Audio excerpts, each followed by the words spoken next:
जी। हाँ जी, माइक पास में लो। वो हमको प्रश्न था, ये मेरा पति दूसरे के चक्कर में पड़ गया है, थोड़ा समझा दीजिए। आपके पति दूसरे के चक्कर में, बात कराओ पति से। राधे राधे गुरु जी। क्या नाम है पति? ललन कुमार जी।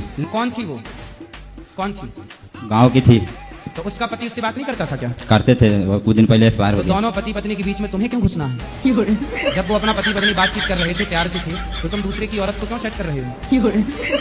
तुम्हारी औरत को कोई सेट कर लेता, फिर तुम्हारी पत्नी को कोई दूसरा पुरुष अपने बस में कर ले, आपको अच्छा लगेगा? नहीं। तो आप दूसरे की पत्नी को क्यों अपने चक्कर में फंसा रहे हो? जी। रावण को जानते हो? जी। रावण पड़ा था पराई के चक्कर में, सर्वनाश हो गया। माँ कसम। क्या हो गया? सर्वनाश हो गया। हाँ, 1 लाख बेटे मारे गए, 1.25 लाख नाती थे रावण के। रावण जैसा ज्ञानी, रावण जैसा विद्वान, रावण जैसा बलवान, रावण जैसा धनवान पराई नारी के चक्कर में नाश हो गया। तेरा क्या हाल होगा रे कालिया? गजब बेइज्जती है।